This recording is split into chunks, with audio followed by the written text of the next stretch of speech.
Hello, friends and family. I'm coming in with, I would guess it would be technically a second video to my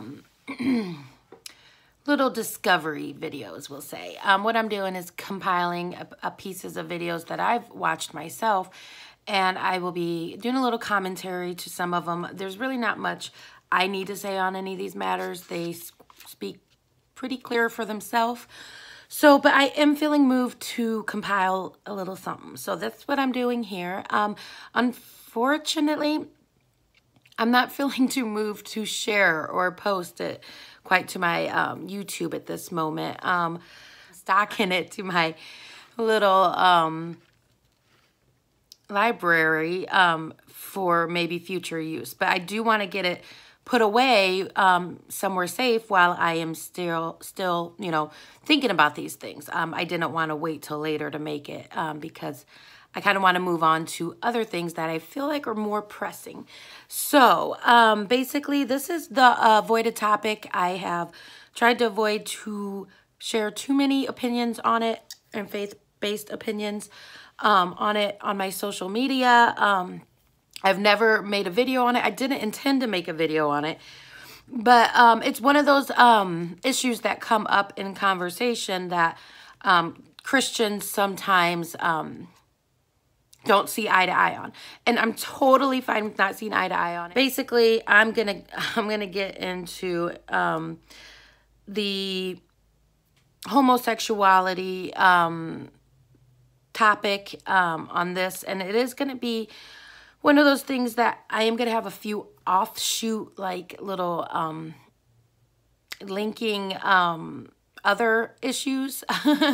But so I'm basically thinking this is going to be a 3-part series. I've got 3 different speakers, you know, YouTube videos that I want to talk about regarding my feelings towards homosexuality, which of course I love everybody no matter what or who they love. I am going to point out where it can actually, and it is actually, the movements of these groups are possibly putting constitutional rights at risk. And that's why I feel the need to even speak out on it. If I didn't feel there was anything connected to effects that impact the whole, I wouldn't have anything to say about it. I just don't care who people choose to marry, lay with, anything like that. That is not my business, and it's not yours who I choose to be with. So that's just, that stands. I love many people. I have many friends that, you know, have went through experiences with this and are living a lifestyle and different kinds of natures, not just homosexuality. They have their own sins. I have my own. So I'm not even going to get into that debate. And that is pretty much why I have avoided this topic, because it is not only sensitive, it's understandably so highly offensive to people and loved ones at that. And I'm not trying to hurt anyone.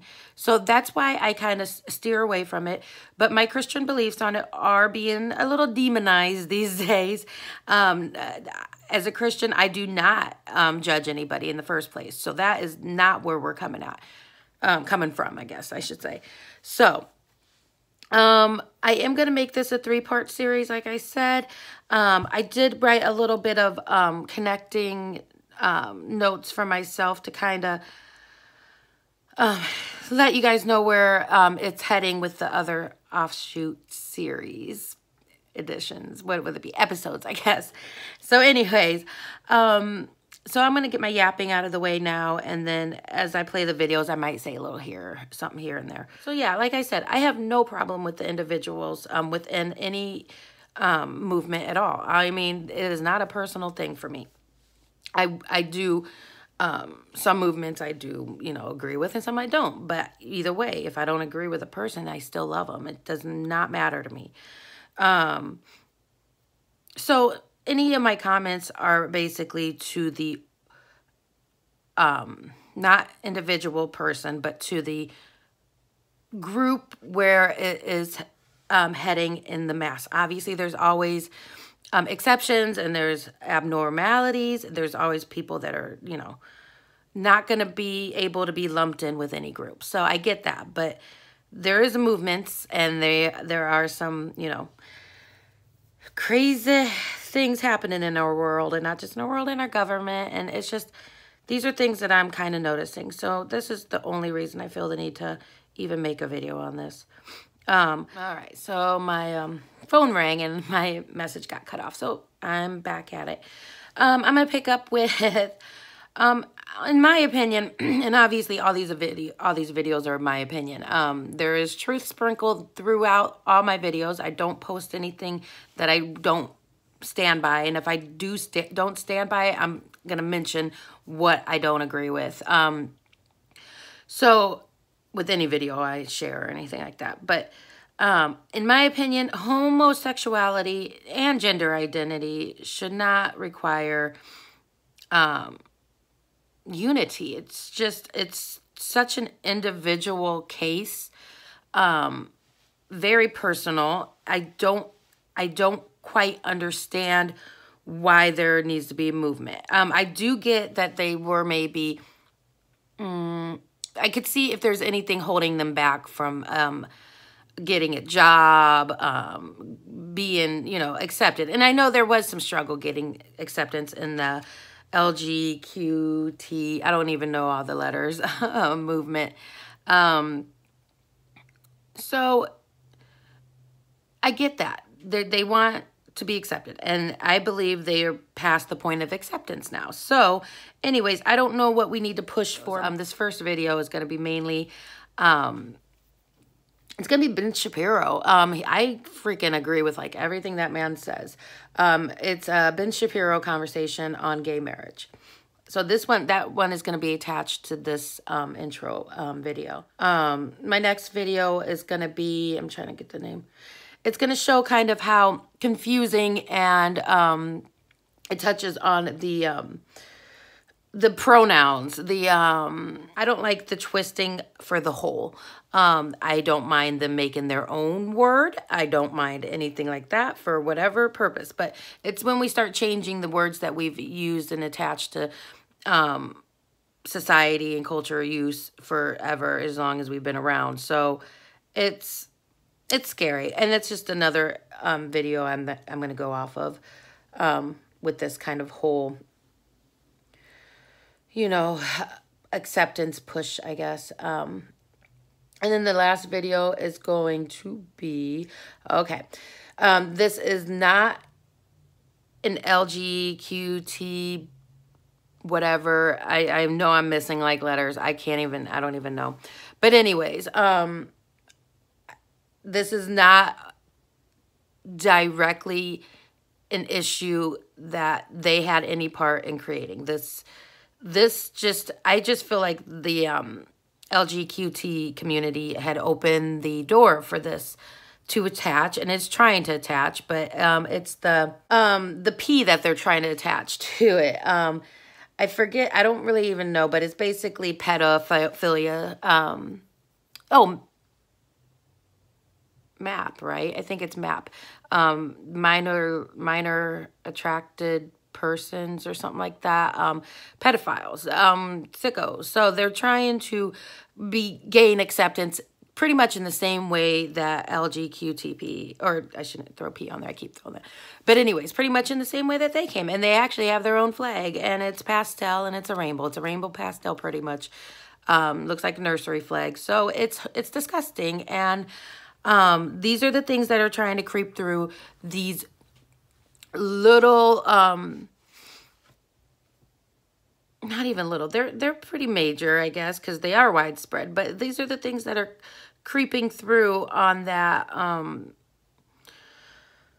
they're kind of just coattailing each other, I guess. I don't know what to say exactly about it. I'm not trying to say it's all a wicked, group of people, but this is what it's going to bring into everybody's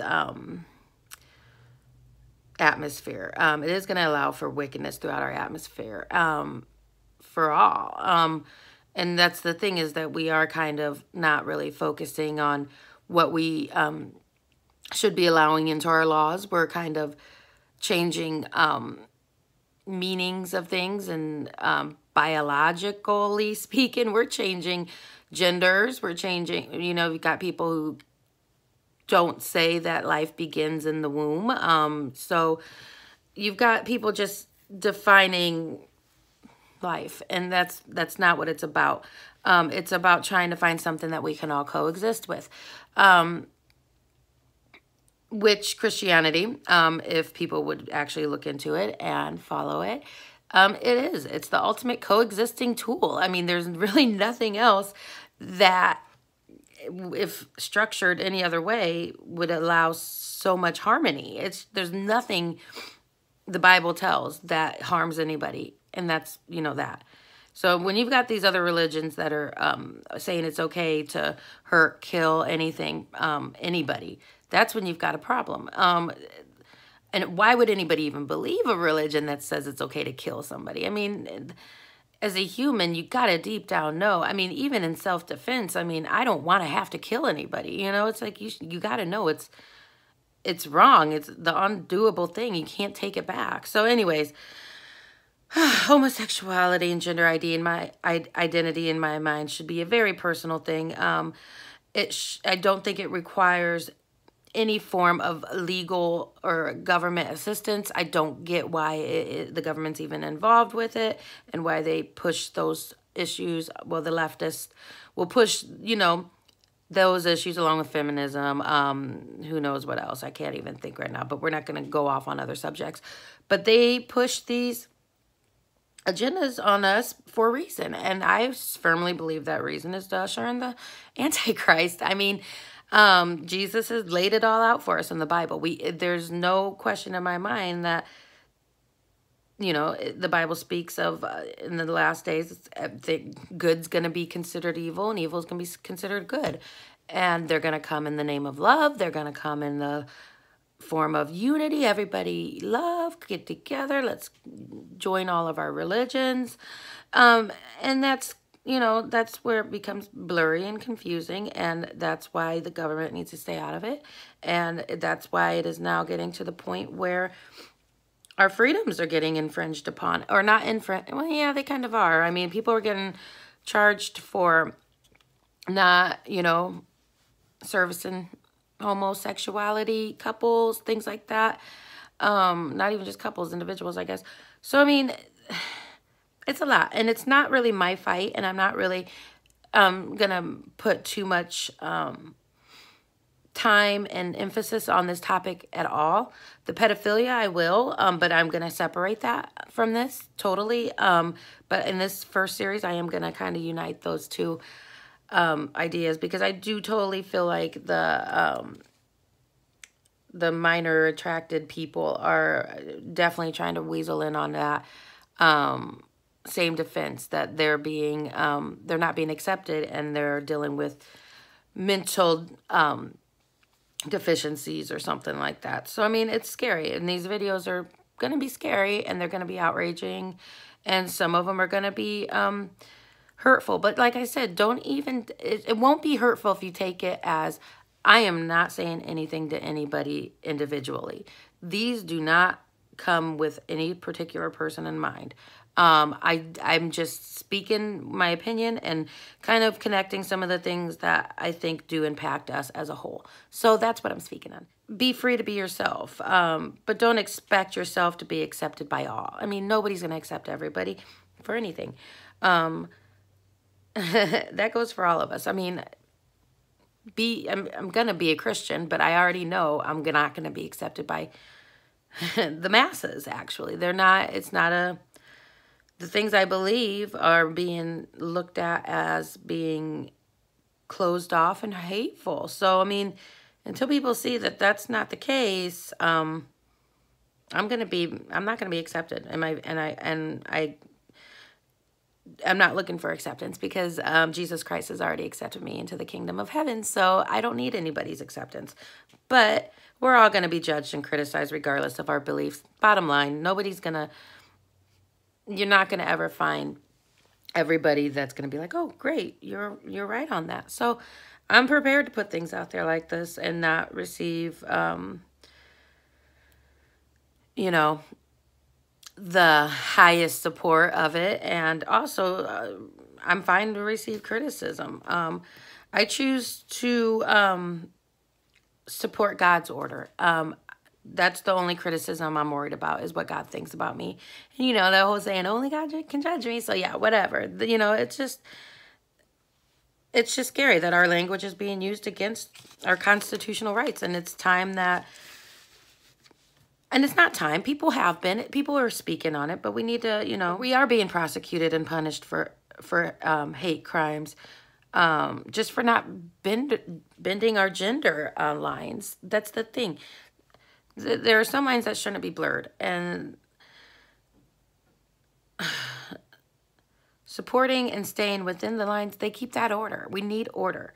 We are totally in chaotic order at this point. We're at the chaotic part. We're not at the order part yet, because that's when they swoop in and fix all the problems they created, have us begging for their help. So, and when I say they, I mean, we're going to just classify it as Illuminati. It's deep state. It's our elites, the satanic leaders that are running us straight to hell. So I definitely believe we need to keep our religion out of the laws, but we do need to keep God in. And to the extent of, most religions believe in the same God. Even if they don't believe in the same God, this country was still built on Christian beliefs. So I'm talking about, and I've even had the discussion saying something about, we need to follow the 10 Commandments, but that won't work in government. I get that. But we do need to also just have clearer lines. You know, I just always followed God's order, and I try to discover and learn what that order is supposed to be and what he wants from us. And, you know, if I believe that he created man and woman to be together and to be married and reproduce, that's, you know, my issue, my belief. And I do have an issue with it because I'm probably not going to reproduce. So I am going to kind of go against his order in that way. But there's also some of those things which are out of my control. So I might reproduce with or without even planning on it. I have no problem following the world's order up to this point. That's the thing. I'm going to follow God's order regardless. And once my government starts making me accept things that I firmly believe and clearly believe to be against God's order, that's where I'm starting to have problems. They need to step out, and that's kind of, I think, what Ben is going to get at. However, these movements are forcing acceptance and conformity. That's what it is. I always go against conformity. So, I mean, that's another issue I'm having is I don't want to have to change my formal way of speaking to anybody because they choose to change their identity and expect everybody to accept that and to go against biology and things like that. So yeah, basically my words, even these words that I've already spoke here, which I don't feel like are very hateful at all, but they can be and will be defined as as hate speech, a hate crime. They're gonna, you know, in one of the videos, the second video series, I believe it shows it, where that's exactly what they're calling it. They're calling it a hate crime. And I am pretty positive I'm not really even capable of committing a hate crime. So they're blurring the lines. It's getting confusing. People are, you know, people are judging when they're accusing people of judging. So, I mean, that's the thing. I'm not judging any individuals. I do judge whether things, opinions, ideas, and beliefs, even places, everything. I do judge to see if those things are of God. Not people, though, because we are of God. We're God's creation. So I have no judgment towards people. It's just these situations that we're getting put in. There's so many things that you so clearly the Bible will not support or speaks against, and that's why I avoid those things. I love everyone regardless. It's not a personal thing. It's not. It is a personal thing. It's my personal choice and my personal way of seeing things, but other people's ways of seeing things do not impact my opinion at all, for good or bad. It's just, I'm starting to see where it's becoming, it's becoming limiting to me. And another reason I didn't want to put this video out, I'm going to get people mad at me. People are going to be mad. They're going to be hurt. They're going to take words and twist them. But that's the thing. I'm not judging anyone. I don't look down at anyone. There's nothing that I feel I'm trying to say that should be taken personally, you know? So not all movements are of God. I'm not going to join a movement that I clearly feel is, you know, shaking its little fist at God and not only mocking, but also blasphemy, and displaying hate. There's so many movements that people are like, this is the way, this is for the good. You hear about the people right before the flood, how they were just getting down. It looks like people are just getting down. And it's just like, it's the wildness, the colorfulness, the seductiveness. It's everything. There's a lot of things that are among us that are so ungodly. And that's pretty much why I don't watch TV anymore. I just, it's funny because I look over and we've got our big TV sitting up against the wall because it broke. But anyways, I don't plan on fixing it. I took away Wi-Fi. I do still stay on the internet. Obviously, I'm active in this way. But it's just, there's so many things that are just, it's repulsive. It's straight wickedness, you know, creeping all around us. And so many people are oblivious to it. And that's all I'm trying to do is point out this stuff that's just creeping around us. That's all I'm trying to get at. God is always in control. I know I'm not going to change anything. I'm not going to change anyone's opinions. I'm not going to change anyone's perspective. I can't do that. But I might be able to kind of change someone's view a little bit. So that's pretty much it. We all have the free will to go against him. That's personal too. That's your choice. I'm not going to judge anybody that's, you know, doing what they feel is right for them. But it does sadden me to disappoint him. So I do listen up and I do as he orders and basically follow the Bible. It breaks my heart to disappoint anyone, honestly. So, but really it doesn't matter who I disappoint in this world. I really have issues with going against God. That's it. I used to care about disappointing my parents and elders and things like that. But, you know, I'm grown now. And now I know I'm not doing anything that is capable of disappointing them because they shouldn't be judging what I'm doing anyways. As long as I'm not hurting anybody, should be no problem. I will shake my fist and claim I know better than our government, however. But God, I will not. I won't claim to ever know better than God. So these videos are basically my little fist shaking at our systems, our government, our society. It's just, you know, it's all wrapped up. And we all need to take a step back and look at what's really going on. And I know that the mass media is not going to really give you guys a glimpse of what's going on really in the background. You can find it for yourself. It's not hard to find out. You just got to put some time and work into it. And that's why it was the easiest thing was to disconnect from TV completely, because it's so distracting. You're going to get confused with it. It's It's proven to be junk. So, I mean, I don't know why anyone even plugs it in anymore. You need to realize when we're fighting on these things and they're bringing it into our government, if there wasn't a fight on it, they wouldn't have any need to try to solve anything in our government. So that's another reason why I'm like, there should be no need for a movement. There should be no need for a collection. We got to stay together and unite as a whole, because when we're separating and going off of personal values and personal lifestyles and putting that on the whole, then you're going to have people offended easily. You're going to have people fighting to protect these people.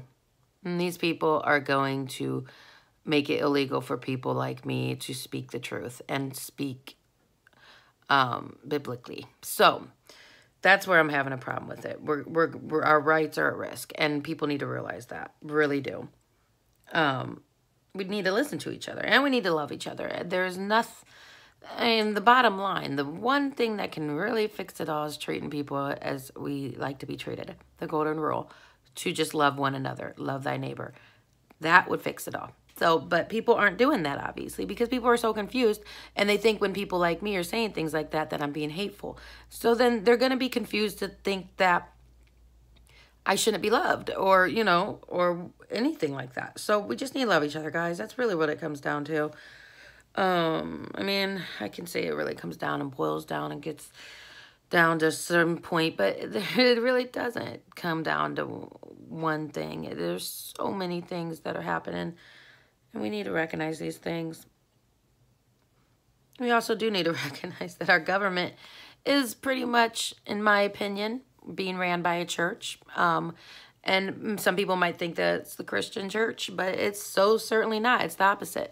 I truly, firm-heartedly believe that our government is ran by the satanic church. I might look crazy. I might sound crazy. I firmly believe the left and the right are both part of this plan to jack us of our souls, to jack us of our lives, all of it. So we all kind of need to just look out for ourselves, our family, look out around us, see what's being told to us.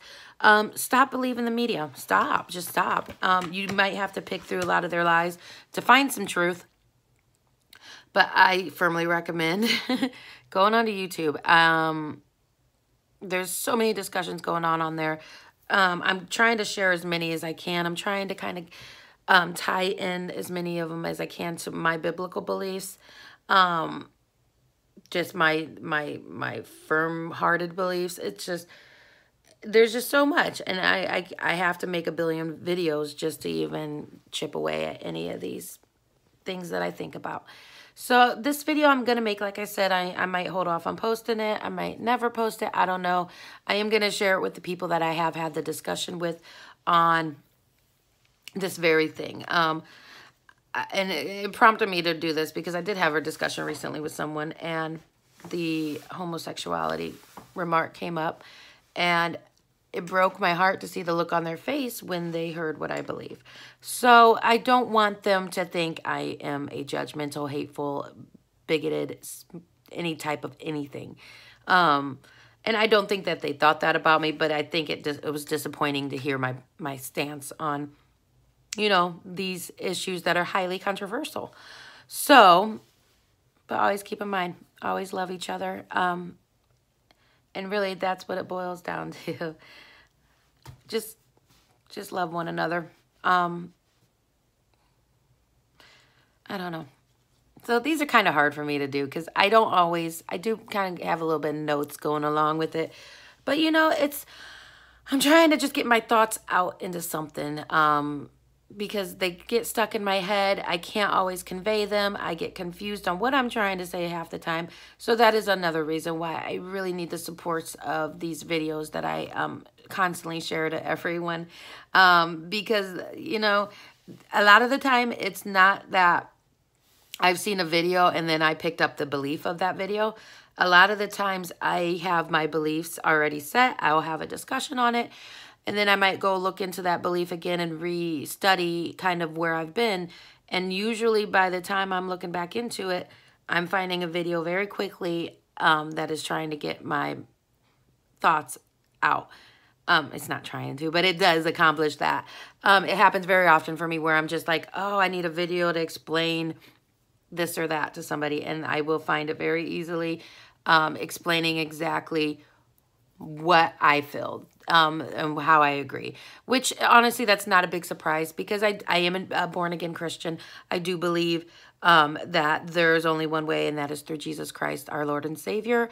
So there is definitely... Obviously, it's a Christian belief. It's very wide. There's many people that have this belief.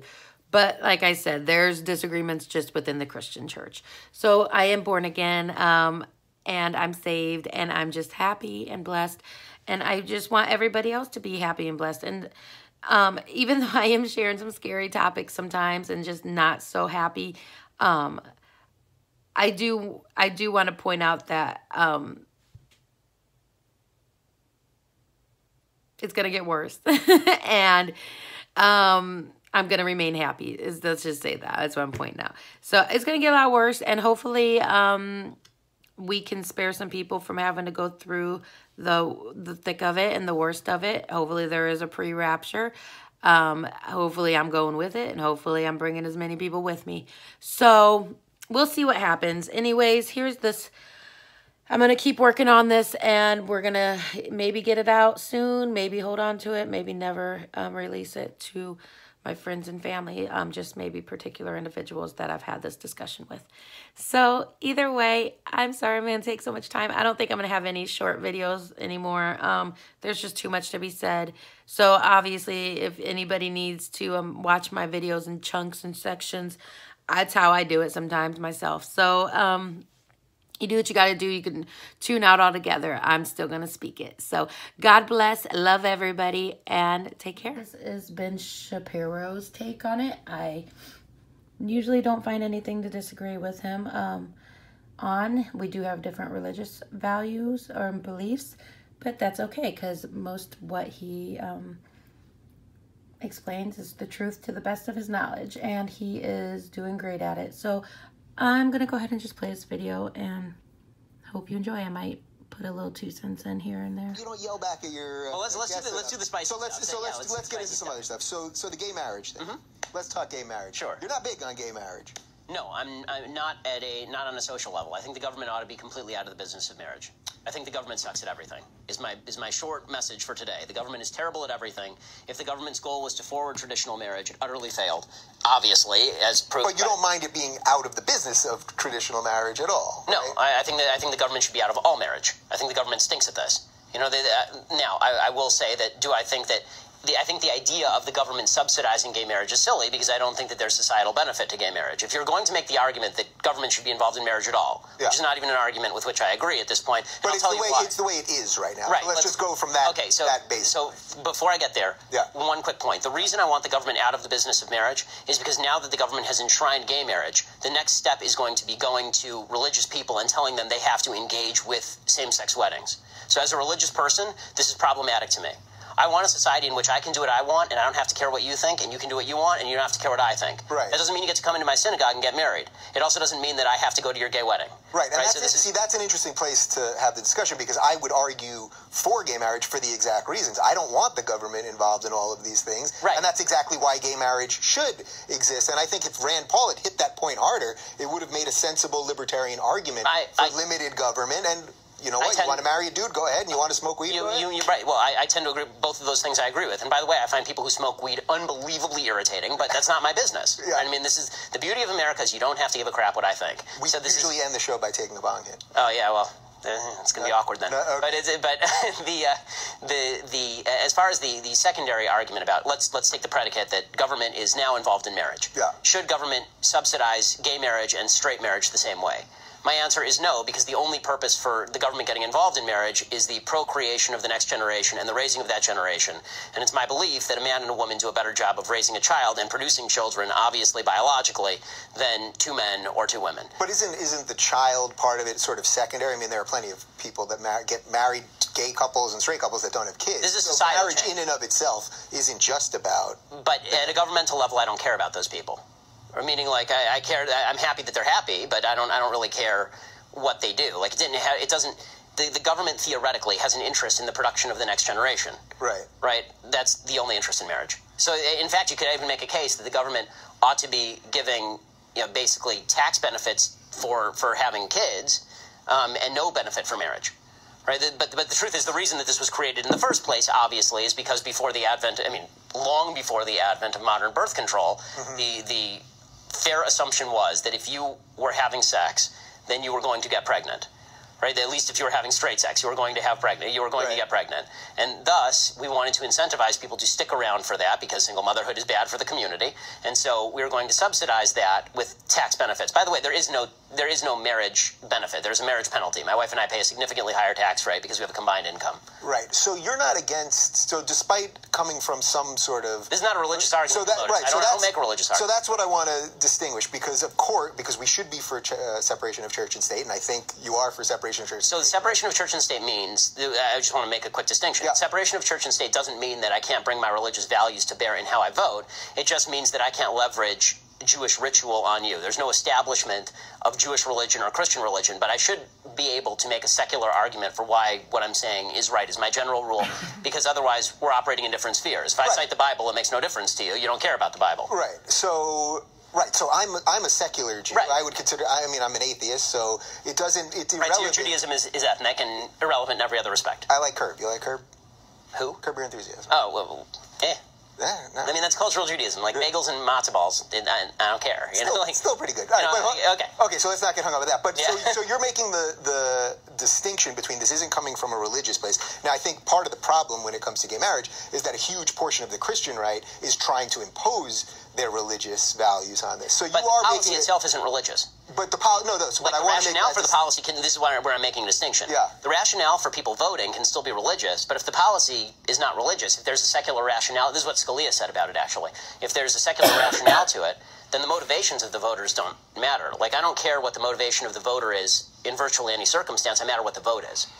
Right? And if somebody wants to vote for lower taxes, I don't care whether they're doing it because they're on principle for lower taxes or whether they personally want lower taxes on their income. I just care about the outcome of the vote. The outcome of the vote. Okay, so basically you don't care about gay marriage. As this country stands right now, you simply don't care. Your one concern, though, is that ultimately this will lead to the government forcing gay marriage on synagogues that don't want to have it or mosques that don't want to have it. Yeah, not ultimately. Like now in California, they've already passed laws that you have to teach same-sex marriage in public schools, for example. Like, it changes the nature of the teaching. My view on that is I don't know why I went to public school for elementary and part of junior high. I don't understand why the government is teaching me anything about this stuff. This is for my parents to teach me. Like, this is a values thing. Right. So I guess that's sort of where it's just values just get conflated with what we're taught. Like, it's just sort of a... Yes and no. I mean, there are no values to math. Right? There are no values. Well, math, right, but there are no values to biology. There are values to history, which is why it's dicey and it's disingenuous what the left has done with the education system. There are multiple perspectives on history, and the monopolistic takeover of the liberal arts is a real problem. Yeah. And you can have multiple perspectives on that, but we're not teaching marriage in the context of history or English. We're teaching it in the context of science, which has nothing to do with anything. And again, a PC comes in. I mean, when they were doing sex ed, when I was in junior high, they were making a big deal out of the idea that everybody is equally likely to get AIDS, for example. Mm-hmm. Not true. I mean, it's just not true. AIDS is a behaviorally driven disease. Right? I will never get AIDS. Right? Barring a blood transfusion that has AIDS, I don't do intravenous drugs, and I don't have promiscuous sex. And I was a virgin when I married my wife, and she was a virgin when she married me. So we're safe. Yeah. Right? We're good. We're about as safe as you can get on this. And so I don't like the facts being trumped by what we wish the facts were, so that we could push certain political agendas. Right. So how do you then, taking this argument from a secular place, how do you then feel being in the same party of so many people that are taking it from a right-wing Christian place? Because there's a seemingly odd alliance there that I think is... Not really. I agree with them on the end point. I even agree with them religiously. I just don't think they're good spokespeople for their cause. I mean, I think that if your chief citation to your opposition to gay marriage is Leviticus 18:22, I don't think that that's a solid argument that's going to convince a lot of people. Right. I think that there are better arguments against gay marriage than that. Right. And so this is something I talk about at religious schools, and I've been asked by pastors and rabbis and priests to talk to students about, okay, you have these religious principles. Is there any justification outside of the Bible says so for why this is correct? And as a religious person who's actually thought through his positions, I tend to believe there is. Like, as a religious person, I believe that God didn't create stupid rules. So if you believe that God didn't create stupid rules, then you have to come up with some sort of justification for the rules that are being expressed. Like, there's some that you can't understand. That's just an article of faith. But the big ones about human behavior, there should be a decent rationale you can explain to people who don't buy into revelation. Sure. So there I would just say, well, you're basing your belief in God. It's just a belief, not anything that could be proven. So right, but that's every belief system. So no, right. But anyone that's basing anything on religion is just basing something on some unproven thing. That is so I would say I want that nothing to do with my life. Which is fine, and that's why we live in America. Good. Yeah. But I will say this: every belief system is based on something unproven. All of them. Human rights means nothing. Where do you get your basis of human rights? From a feeling. How about that? Well, exactly. Which is subjective. I handed it to you. That's right. Well, right, but that's a blend. So you're saying basically where the liberals would say I'm for this because I'm for gay people. I want gay people to be able to do what they want to do and pursue happiness like anyone else. You would say, well, just this has nothing to do with government and whatever. So I can't. There's not a lot of. No, there's not a lot of conflict here. Yeah. In my governmental policy, because I'm basically a libertarian, is I don't care about that. Yeah. I mean, again, the government. So what do we do to strengthen that group of people? So clearly we don't agree on. It's getting there. We don't quite agree on this thing, but I understand your rationale, and you're not trying to stop gay people from getting married. I think right now, I think right now the next conflict is not going to come from the right. It's going to come from the left pushing the ball, meaning that it's going to come from the case in Oregon with this baker who doesn't want to service a same-sex wedding, doesn't want to actually have to cater it. Yeah. Right. I think that good-hearted people should say, fine, you do what you want, go across the street to the bakery. Like, who cares? That's what I would say. Right. And I'm not forcing. This is the difference between a liberal and a leftist. Yeah. In a nutshell, this is the difference between a liberal and a leftist. A liberal says, your business, I don't care. A leftist says, no. I think it's imperative that you will be made to care, right? In Eric Erickson's phrase, you'll be made to care. A man will come to your house with a gun and he will tell you that if you do not cater this wedding, they were forced to pay a $175,000 fine for not catering a lesbian wedding. Right? There's a bakery across the street.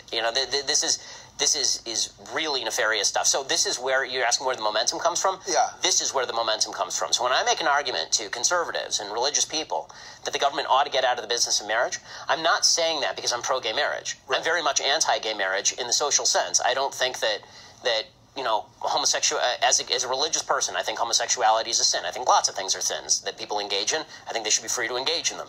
But as a religious person, that's not my thing. I don't think that gay marriage is a great, massively good thing for society on a social level. But on a governmental level, if you guys don't just get out of this business entirely, the left has no endpoint. Their only endpoint is using the government as a club against you. So now that they've got gay marriage, it will go to we're going to stop accrediting schools that don't teach gay marriage or hire homosexual employees, right? And you've got Catholic churches that say, I don't want to pay the health benefits of somebody's gay partner. That's a Catholic church. Why should it have to, right? But the left would say, no, they have to, right? Yeah. You will be made to care. You're a bad person if you don't do this. And so what my argument to the right is... This is where I'm a sensible liberal. And right, exactly. So this is... Yeah. But this you'd actually get heavy argument from the not-so-sensible liberals, probably including all of the Democratic nominees. The fact is that what I'm saying is the best argument for the libertarian position on the right here is going to be a rearguard action. It's not going to be, it's better for straight people and it's bad for gay marriage to get it out of that realm. I think that if you want to fight against gay marriage, do it on the social level with your church, teach your kids what you want to teach them. But when it comes to making this argument to conservatives, the real argument is if you don't take power out of the hands of government, if you don't take that ring away from Gollum and throw it into Mount Doom, then it will be used against you. The government is the ring. So does this, my direct message at the top of the show, I was talking about just how stupid our election system is and how everything's down to sound bites and everything, our debate is so nonsensical and all that. So everything you just laid out there is a much more clean and clear explanation and where you actually are separating church and state and doing the intellectual rigor to make a sensible argument, where if they talk for the little bit that they've talked about gay marriage, which I'm glad, because I don't think it should be talked about that much, let it be, and that would be fine in my opinion. But nobody, Marco Rubio will talk about the family, but he's purely doing it from a religious perspective. Well, there's an identity politics that's been created on the right in response to the identity politics of the left. So if we're going to be attacked as religious people, we have to talk as religious people, right? So I have to go preach from a pulpit, and if I don't cite Genesis to talk about a man shall leave his parents and cling to his wife, if I don't cite that, then I haven't spoken the in code that shows that I care about the values of people like you. And and this is the way the political game is played. So, again, I sort of wish that Americans would see through the political game on all sides, meaning I wish religious people would just say, I understand you're anti-gay marriage, and I also understand what you're doing here to protect religious people, and you don't have to cite Bible verses at me to prove it. And you end up with idiocies like Donald Trump on stage waving around a Bible, pretending he gives a damn what's in it. Right, misquoting. Right, after 2 marriages and several adulterous affairs and bragging about having his experiences with married women, standing up there with the Bible and going, "This is an even better book than The Art of the Deal." It's like, if this is how you vote, if you're able to be pandered to that way, that's a sad commentary on American politics. And in its way, it's really no different from Hillary Clinton going to the black community and saying, you're the victims, and now I'm going to speak the language you understand. Here's how you know that I care about you. Yeah. I'm not big into caring. I'm not. I think that people who pretend to care about you are generally people who want the power to control your life. The only people that I want power in their lives, and they want power in my life, are my immediate family. That's it.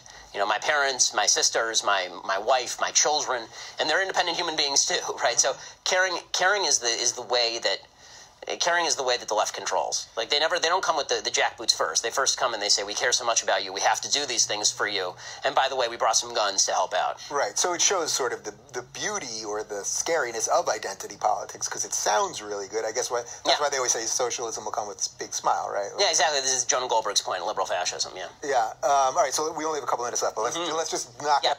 Okay, so they go on to some other topics, gun control, and I guess they mentioned the Pierce Morgan interview that Shapiro had with them. So there's so many more videos I can attach to just this one first segment, but I just love, I think this one kind of just sums it up enough though. So this one is titled, "Some Americans Are Ignorant," and the subtitle is, "How Many Genders Are There?" I just came across this video the other day, and there's a lot of it I will be cutting out because there's just a lot of, the interviewer's asking, it looks like college kids, random questions about things that are being pushed in the political agendas and just social agendas and things like that in our culture. And he's just asking them kind of straight up questions, and some of the answers can't help but be very silly, I guess. I'm not going to go to say any of these people are ignorant. They are obviously just loving of all, and they are accepting, and that's great. But some of these things we're accepting, we got to realize are can be used against us, and it appears to be the reason why they are pushing some of these agendas. So, without any further ado, I will hit play. I don't want to live on this planet anymore. It's liberated me, and I don't have to act my age. And by not acting my age, I don't have to deal with the reality that was my past. I don't have to think about adult stuff. I still drink coffee and drive a car, right? Even my tractor, but I still drive the tractor as a little kid. I drive my car as a little kid. A 52-year-old father of 7 who now self-identifies as a 6-year-old girl. What do you think of that? Man, I think it's interesting. I've actually never heard of someone identifying as a different age. I guess I shouldn't, judge, because everybody, has their own, identity and stuff. How many genders are there? It's like 5. How many genders are there?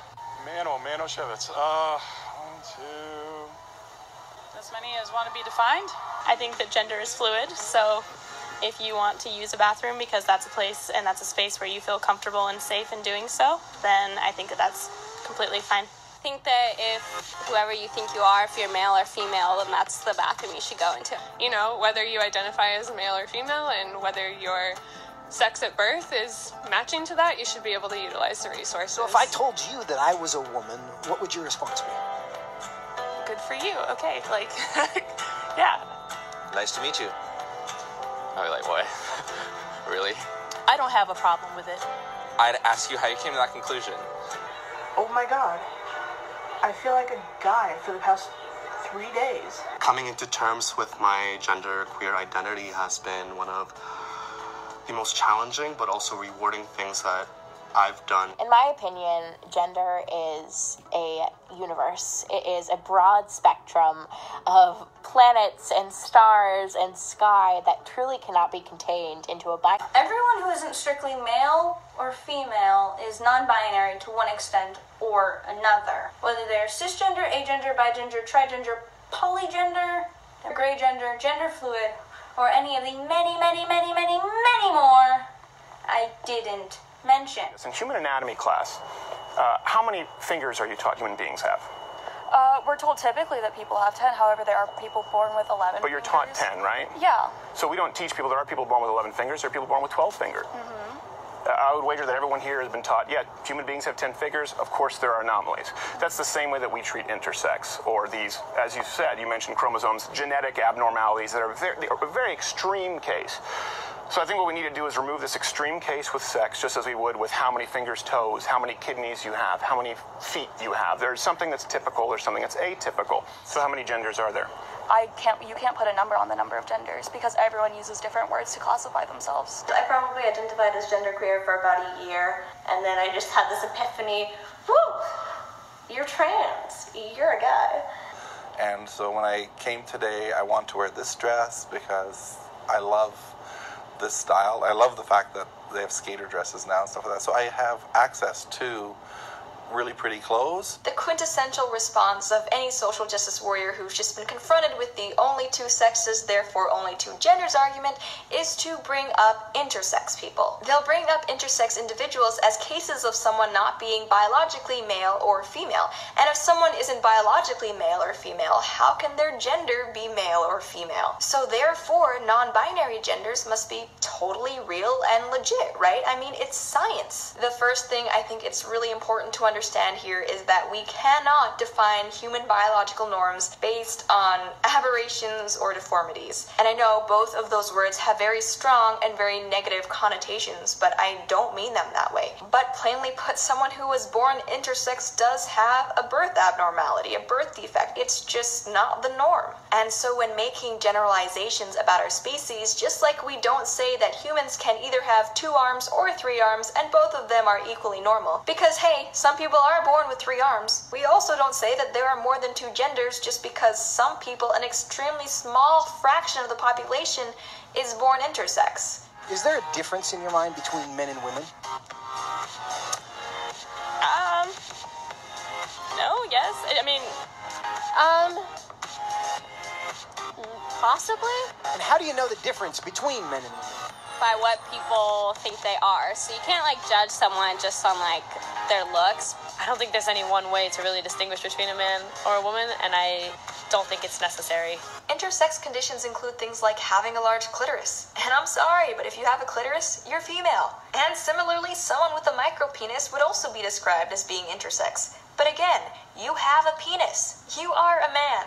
In short, I feel like intersex is treated like this holy grail by these activists who are trying to convince people that non-binary or non-traditional genders have a basis in biology, but they really don't. Intersex individuals will still, by and large, choose to live their lives as either men or women. And honestly, it's interesting to me how many SJWs will bring up intersex as a reason why their non-binary gender identity is legitimate, when as far as I know, not a single one of them is actually intersex. Do you think the difference between men and women matters for any reason? No, not really. No, I don't think it should matter. Then is there a reason to have those labels, male or female? I don't think so. There is kind of a difference, but at the same time, if someone wants to identify as one or both or as nothing, I also find that completely okay. And what would you say I am? Just judging off of your looks, I would say that you're a male. I would probably assume a man, but then you never know. A male. Why would you say that? Based on how I look at you. Do you think that's a problem? Yeah, probably. How many genders are there? I don't know. I just got here. Oh God, I can think of at least 4 or 5. 1. A million. I don't know, a lot. How many genders are there? 32. 32. Where do you get that number from? for LGBT. I mean, I don't mean to pick on anybody, but I see a lot of young girls today identifying as non-binary genders based on things like not liking dresses, or not wanting to be a princess, or not liking pink, and things like that. Basically superficial things like personal preferences and fashion choices, as if those comprised your gender. If you're a girl who hates being feminine and hates makeup and doesn't wear dresses and only wears pants, that's fine. I have no issues with that. But I'm not gonna call you they or non-binary. I'm just gonna call you a tomboy. What does it mean to be gender non-binary? Sure. Well, for me, it means that I don't really identify as a man or a woman. It's somewhere in the middle, but where in the middle depends on the day. Some days I, err more towards the feminine side, or I like to present more femininely. But there are other days where I fall more in the middle and a little more on the androgynous side. Like, for example, today I have men's pants on, but I also have my hair and makeup done. So it's kind of finding a way to exist outside the binary and really have fun with the performative aspects of gender. We are here today to call out, as you're all aware, Jordan B. Peterson for his refusal to respect the pronouns of his transgender students. Do you think that the professor should be fired for saying he doesn't want to use pronouns, or that he should be removed from his position? Well, I think we should talk to him, and maybe if he met me or like anyone else like us and we had a talk, he could see where we're coming from. So I'm genderqueer, and lately I've been exploring the idea of identifying as trans. Today's episode is about pronouns. I don't want to spend all my time correcting people when they get my gender wrong, because it's not my responsibility, it's yours. Pronouns are the things we use to refer to people in the third person that aren't their names. They're also often used as the linguistic representation of people's gender identities. So they're really important. Really, really, really important. My pronouns are not preferred. They're not a preference. They are mandatory for interaction with me. Change your language.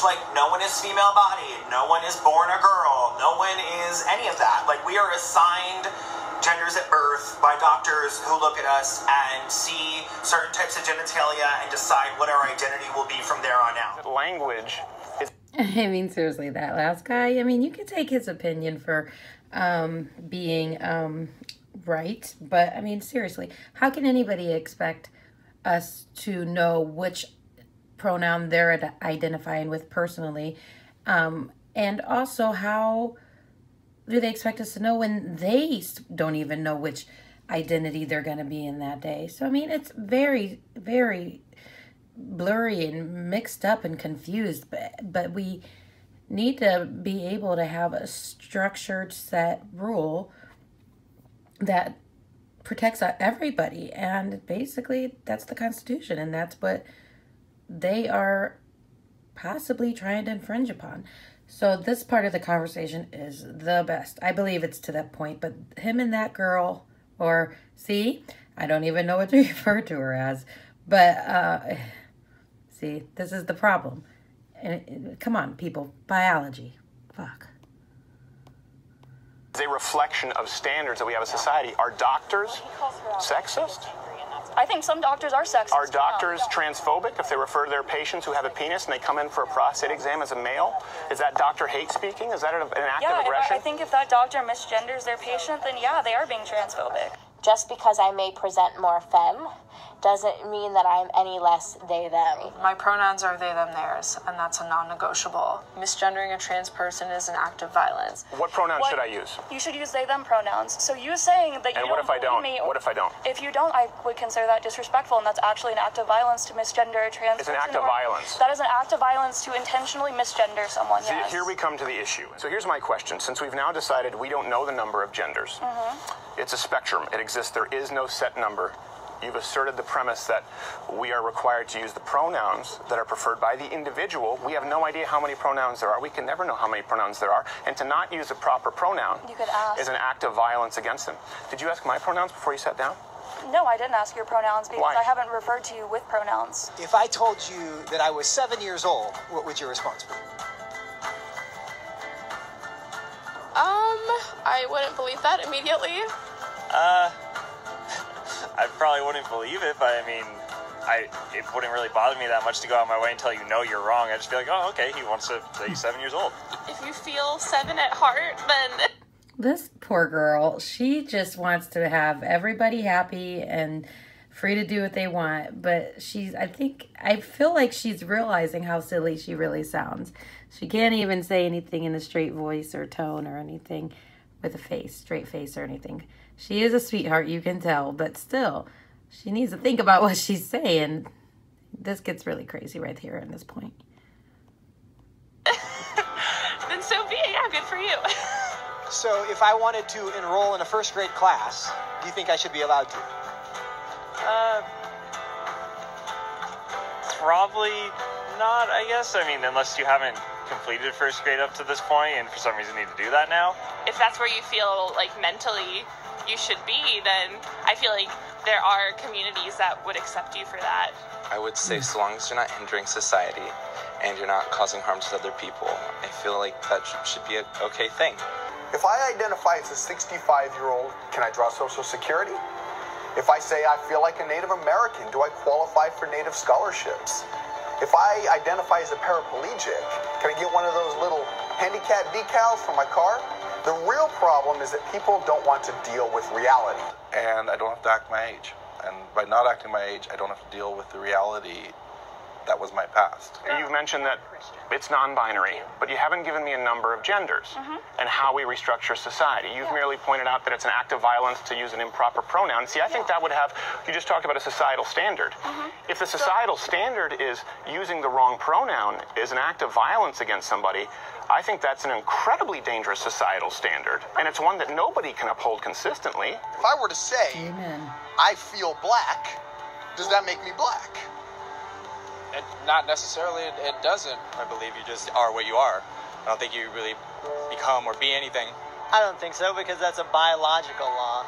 There should be a difference between mental state and biological appearance. According to the New York City Commission on Human Rights, there are more than 2 genders. There's bigendered and cross-dressed, drag queen and drag king. Then there's female to male and FTM. There's also trans person. But trans person is somehow different than transsexual, transsexual with the extra S, pangender, or person of transgender experience. So is there any limit to what somebody can self-identify as? If you can find the resources to be the thing you want to be, you can do that. We're not ready for that. We are just now becoming more aware of social issues in regards to how you identify. Take a look at this young man who paid a cosmetic surgeon $50,000 to transition into becoming a Martian. I started my journey on not wanting to have any sort of label to be male or female. I just felt very androgynous and just didn't like people labeling me, calling me all these different things and names. So my next steps would be to possibly remove my genitals, my nipples. I don't really care about whether someone's gonna fall in love with me or not. I'm more in love with the kids and the community that freaks and to make them not feel so weird. I do not see me having any regret when I'm 70. I see myself possibly adopting children and raising them just totally fine. I don't need sexual organs to do so I don't see myself regretting. And honestly, let me pause this again. Don't get me wrong. I totally am all for this human to do whatever they want with their body and face and image. It's just, it's promoting, and it's to the point where we have to accept ridiculousness. I'm sorry, but this is ridiculousness. And I don't want people who are this unstable in their mind to shape our laws, our Constitution, to try to force us to understand and to change our English language to accommodate their mental status. It's just, it's not practical. No. Is there any part of you that thinks that maybe someday you would regret it? Absolutely. Okay, With good. people that I've talked to, Yeah. I would be crazy to be so extremist to say that. I haven't been like, what am I going to do when I'm 60 and like something goes wrong? Is this worth it? There's also a category called gender bender. No, seriously. What's a gender bender? I Googled it. It's a person who dresses and behaves in a way characteristic of the opposite sex. Don't mean to be dense here, but how is a gender bender different from a drag king or a drag queen? It's like new math. It's so complicated. I identify as agender, and my pronouns are they, them, theirs. Agender. Agender means someone without any gender. Apparently being agender means you're genderless or gender challenged, or you simply don't believe in gender. I identify as gender fluid, and my pronouns are he or she. That moment when I found out there was more than two genders, I was like, everything just kind of fell into place and made sense. Agender. Having no gender or a lack of gender identity. I mean, call me crazy, but doesn't the word itself just disprove the definition right away? Agender. You have a gender, as in male or female. Does not matter what you come up with. You're not special because of a descriptor that you chose for yourself. Not quite done yet, folks. Other gender categories include butch, third sex, and femme. Then there's androgynous and androgyne. What's the difference between androgynous and androgyne, you ask? Hey, how many angels can dance on the head of a pin? Now, let's see now. That's 1, 2, 3, 4, 29 genders for those keeping track at home. I wish I was special, but all right, so I'm not going to hate on anybody that's in that video. That was... anybody on either side of it. They're all beautiful people.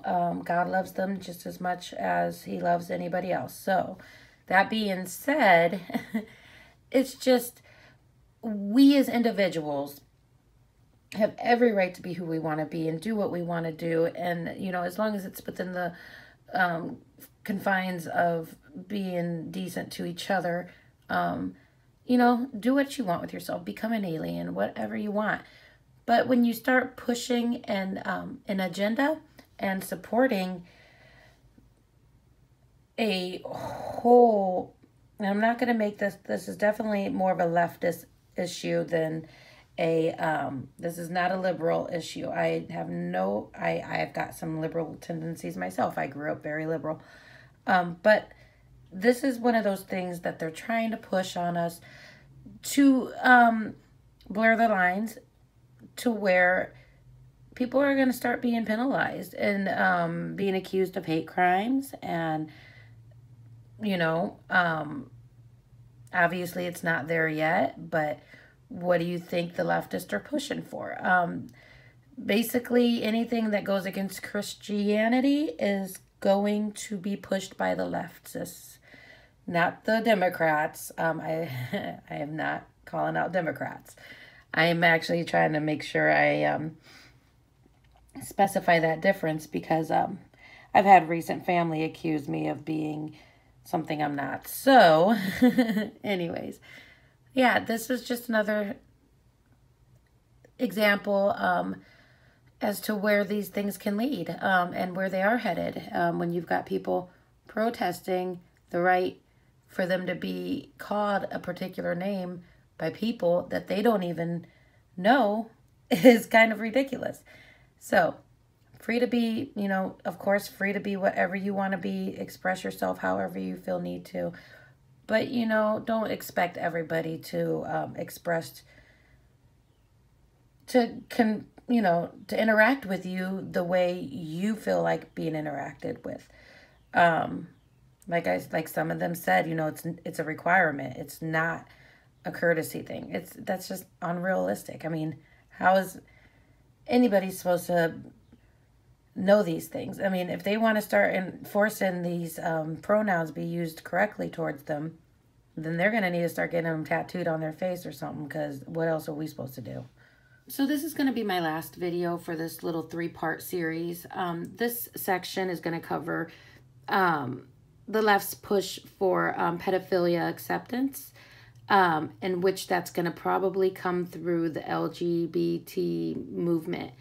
I actually am going to attach 2 videos in here. One is going to be from a year ago, and that's the one I have right in front of me. And then the other one's going to be from 1 month ago.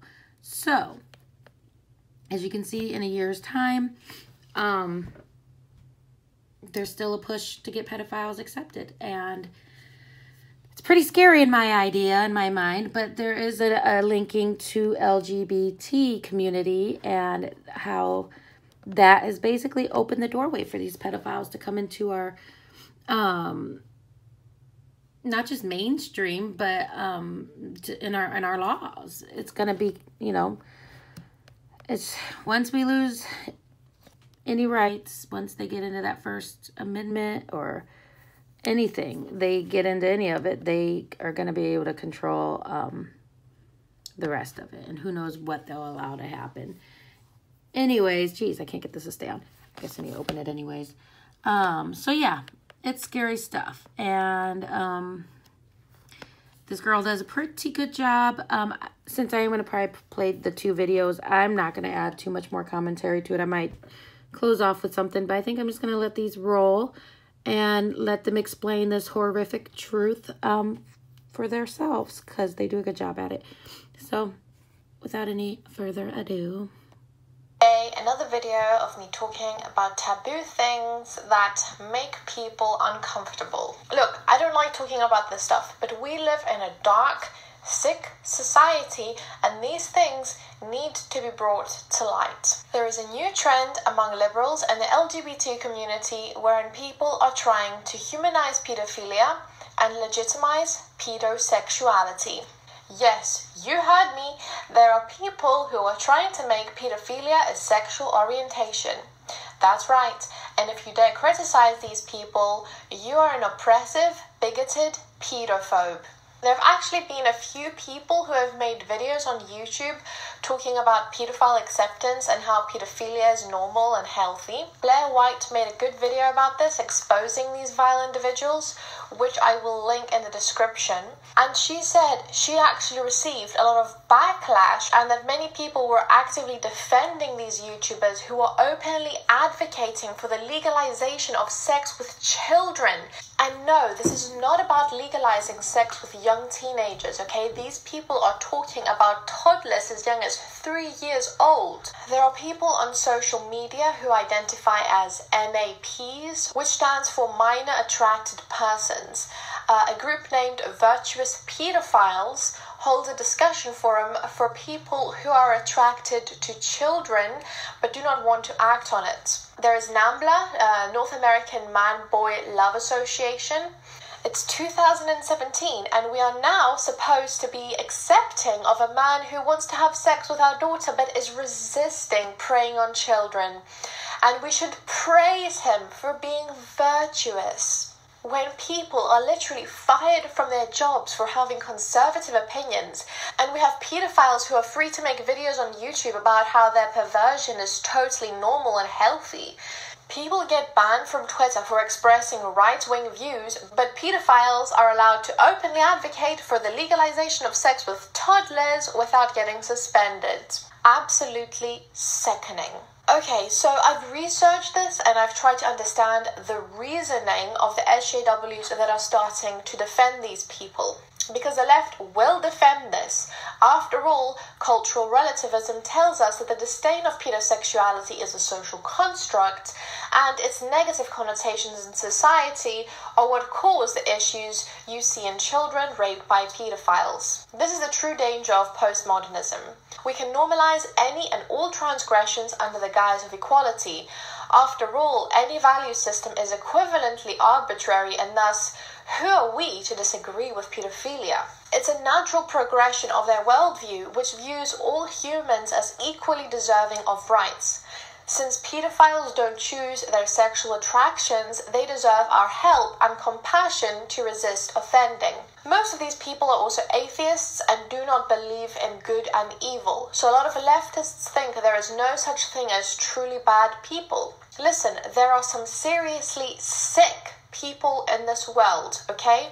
people who are completely devoid of empathy and compassion. Sociopaths and psychopaths exist, people who literally derive pleasure out of harming others. I can't believe I even need to explain this, but the reason people view pedophiles in a negative light is because they are people who want to engage in sexual acts with little people who have not yet developed the cognitive ability to understand what it is that these pedophiles are asking them to do or are doing to them. Children don't understand sex. They have no knowledge of how it works, why we do it. The concept probably scares most kids. Even if children are to consent, they have zero understanding of the physical and social ramifications of what it is they are about to engage in. So the left says it's rape when a drunk woman is taken advantage of, but are now trying to legitimize sex with children?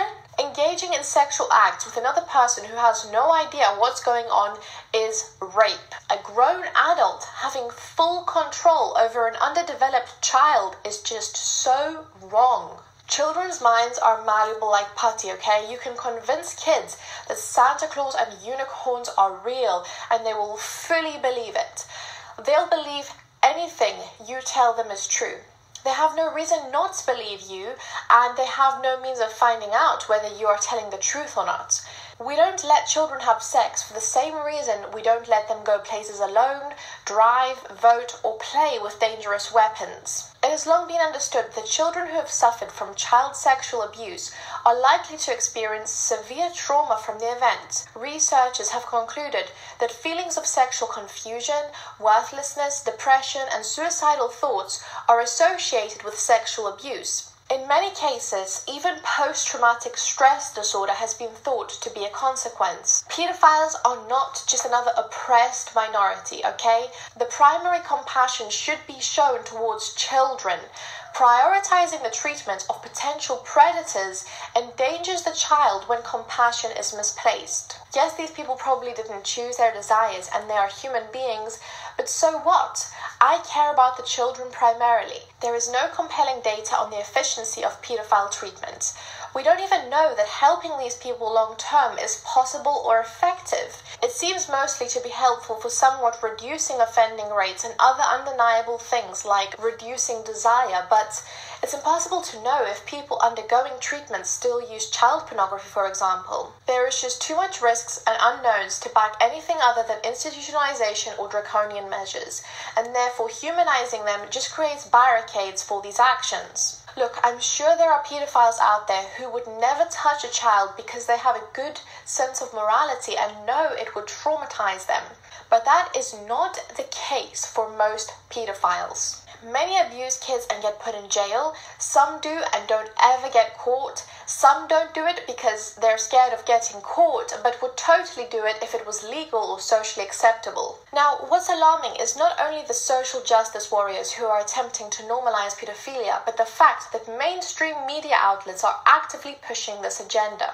From the Huffington Post, not all pedophiles have mental disorder, American Psychiatric Association says. 10 things you need to know before you marginalize pedophiles. From the New York Times, pedophilia, a disorder, not a crime. From Vice, a child rape victim on why society should be more empathetic to pedophiles. The BBC, pedophiles need help, not condemnation.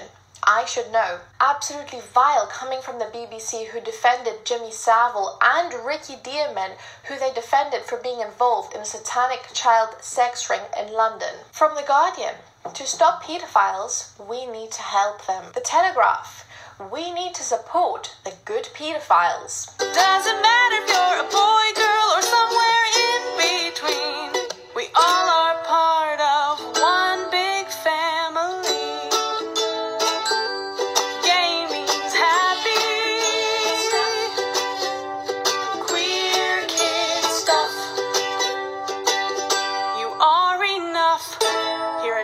Kid stuff. The left is actively trying to destroy everything that is normal and healthy. Being a straight, cis, fit person is now frowned upon by these people. They are turning everything upside down, telling white people they ought to be ashamed of their history, and at the same time advocating that people should be proud that they are attracted to people of the same sex, or in this case, minors. I couldn't care less about what people do in the privacy of their own homes, but LGBT pride marches are all about glorifying and promoting unnatural sexual behavior. It is about attacking Western morality and the nuclear family. It is about normalizing psychological disorders in order to serve an ideological purpose. It is about indoctrinating children. It is about unleashing sexual anarchy to destroy the foundations of Western civilization.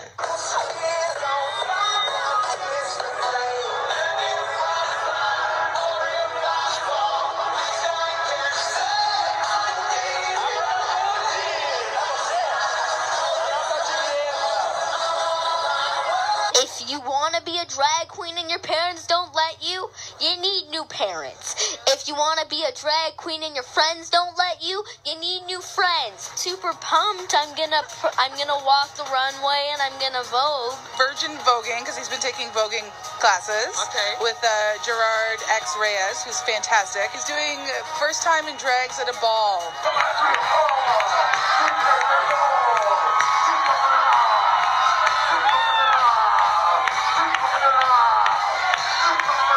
We started off with gays are not monsters, and from there to homosexuals should have the right to do as they wish in their own homes, and from there that escalated to tolerating public displays of completely debased and degenerate acts. Finally, to allowing gay marriage and gay adoption. We have now reached the stage where we are teaching our children that gender is on a spectrum and that there is no such thing as straight people. Now, these people are trying to use the same emotional arguments like, don't judge. No one should be stigmatized for their sexual identity. Sexuality isn't a choice. These people are born this way. Love should never be illegal. So we are conditioned to accept these arguments as this is the same reasoning that was used to push the acceptance of homosexuals and transsexuals. Pedophiles are not just another oppressed minority. They are potentially dangerous predators. Stigma and fear are sometimes a good thing, you know. We have these biological instincts for a reason. Being wary of creepy men gawking at your children is beneficial if you want to avoid your child being molested and traumatized. People are genuinely starting to use the term pedophobe. Being wary of people who lust over children is not a phobia. It is a perfectly healthy attitude. These people should feel shame and fear. In most cases, fear is the only thing that stops these people from abusing children, not morality, fear of condemnation or death. The promotion of the gay and lesbian lifestyle is increasing in public schools. A WND survey of homosexual-orientated websites found that almost every group has some sort of program to educate teachers, school administrators, and other school employees about the homosexual lifestyle. Drag Queen Story Hour. This one is called Worm Loves Worm. Talking, singing, and reading. We can both be grooms. To an audience of preschoolers, toddlers, and their caregivers. The hips on the drag queen go swish, swish, swish, swish, swish, swish, swish, swish, swish. I'm a girl. Past studies have shown a connection between homosexuality and pedophilia.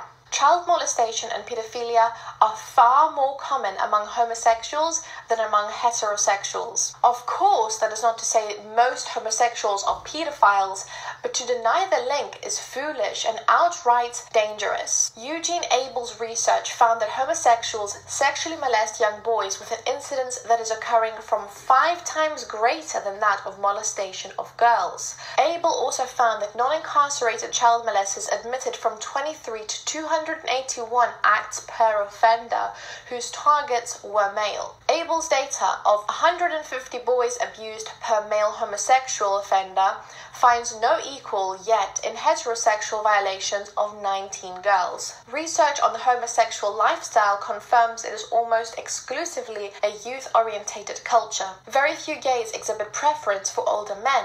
Some admit to focus on teenage boys, some on prepubescent boys, and many cross over between categories. A 1988 study detailed in Baldwin's report found that most pedophiles even consider themselves to be gay. According to the study Archives of Sexual Behavior, some of 86% of pedophiles describe themselves as homosexual or bisexual. Also, the study found the number of teenage male prostitutes who identify as homosexuals has risen from 10 to 60% in the last 15 years. Other experts have also found a distinct pattern between child sex abusers and the incidence of homosexuality. While activists like to claim that pedophilia is a completely distinct orientation from homosexuality, evidence shows a disproportionate overlap between the two. About a third of all child sex abuse cases involve men molesting boys. Homosexuals comprise less than 3% of the population, yet are responsible for 1/3 of all child sex abuse cases. There is an overwhelming correlation between homosexual preference and pedophilia. These are facts you will only hear from so-called homophobes that the left have repeatedly attempted to debunk, but the infatuation with children is rampant and quite evident. We certainly do not want to create a hostile environment towards homosexuals in general. However, it must be recognized that there is an element of that population that has in its sight the lowering of age of consent laws and normalizing pedophilia in order to satisfy their sexual desires. If there is not an effort to stop this and the idea that this is a human rights issue moves forward, we could be causing untold damage to generations of children who should look to adults for protection, not live in fear of them or have sexual relationships with them. At this point, there is no reasoning with the left. We need to start rejecting their ideology completely. The left's end goal is to destroy the foundations of our society and the very fabric of Western civilization. Tolerance and apathy are the last virtues of a dying society. We will not tolerate this degenerate behavior and indoctrination of our children. And if you're a parent watching this, please know that the internet is a scary place and you should try your best to keep your children away from it for as long as possible. Thanks for watching. Okay, so this is going to be the last video I'm attaching to this little series I'm making. And actually, it ran through my mind. I think I'm going to go ahead and string all 3 videos into one big long one.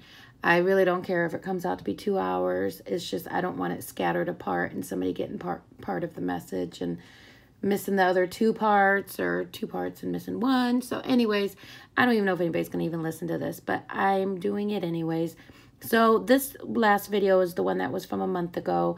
I only seen this once, so I'm going to try to sit through it this time and watch it again. But I do remember the girl covered quite a bit of things on this one as well. It is a more current, up-to-date message video, so I think it's definitely relevant and worth putting both of them on there. So here we go. Tonight, how pedophiles are trying to achieve mainstream acceptance, then why actor Henry Cavill is in hot water for not wanting to be seen as a harasser of women. I'm Roaming Millennial, and you're watching Uncensored.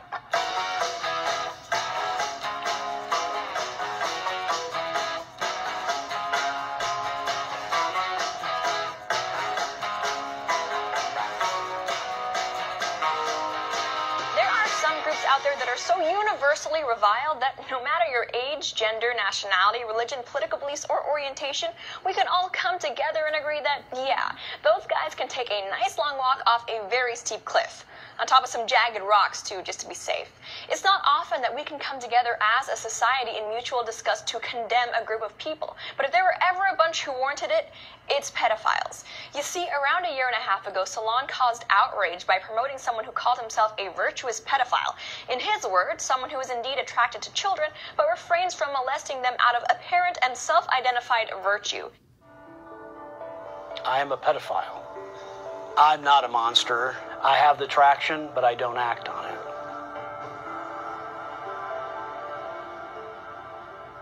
I have never, ever sexually abused a child. I never will. I do not look at child porn. I never will. I obey the laws.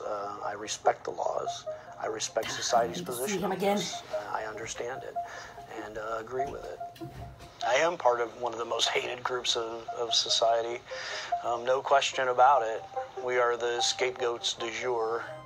If you look at history, there's always one minority that seems to be the one that everybody kind of persecutes, and I think we're it. I'm campaigning for better treatment of people like me. Not all pedophiles are child molesters, and not all child molesters are pedophiles. Pedophiles come from all walks of life. We come from all sorts of economic backgrounds, different occupations, and we look like everybody else. First thing I'd like to say about this is how much does that guy look like a pedophile? I mean, if I had to imagine in my mind a caricature of what a pedophile looks like, it would be shockingly like that guy. That's just uncanny. He's got that dead-looking pedophile eye thing going on. Just ugh. But anyway, a lot of people were critical of Salon's interest in this individual since they believed it was an attempt to normalize pedophilia, to make it mainstream, to paint it as just this quirky preference that some people, hey, happen to have, instead of what it really is, a serious mental illness that can cripple lives and increase a person's likelihood of becoming a child abuser. That was, I think, the overall consensus for most of us, but those who supported the peace and the virtuous pedophile movement in general, they disagreed.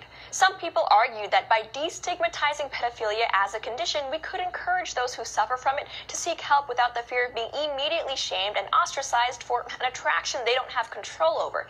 It was posited that by bringing pedophilia out of the shadows, so to speak, in a way we would have a better chance of controlling and monitoring it. But first, in breaking news, I would like to tell you about a new app, a news app called News Voice. In a world unfortunately filled with fake news and echo chambers, finding unbiased information and different perspectives can almost feel impossible and definitely time-consuming at the very least. But fear not, gentle viewer, News Voice is revolutionizing the news landscape. It's an app that gives you a personalized news feed by aggregating major news sites as well as international and independent media. You get breaking news, up-to-date stories from multiple sources all in one place. To customize your feed, you choose whatever topics you want to see, whether it's international, US, politics, tech, or more. Each news story shows multiple sources, which are all tagged with their bias and perspective. It's easier and faster than ever to stay up to date with current events. This is a completely open and democratized platform for news. And the best part about all this is that it is completely free. So if you'd like to check out News Voice, you can click the link below. It's available on both Google Play and iTunes Plus. Don't forget, totally free, guys. Now back to the show.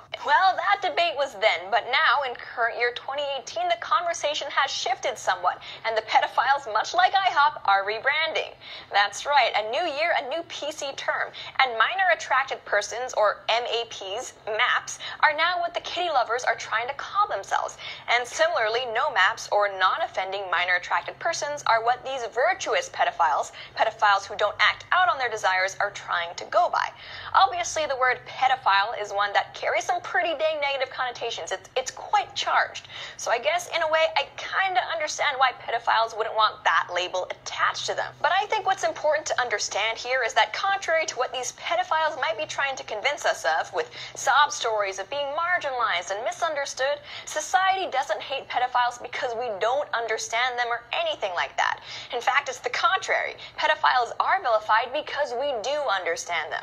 To be a pedophile is to be someone who's attracted to children, which is exactly the problem people have with pedophiles. Calling yourselves minor attracted persons instead it's literally no better, since it expresses the same damn disgusting thing.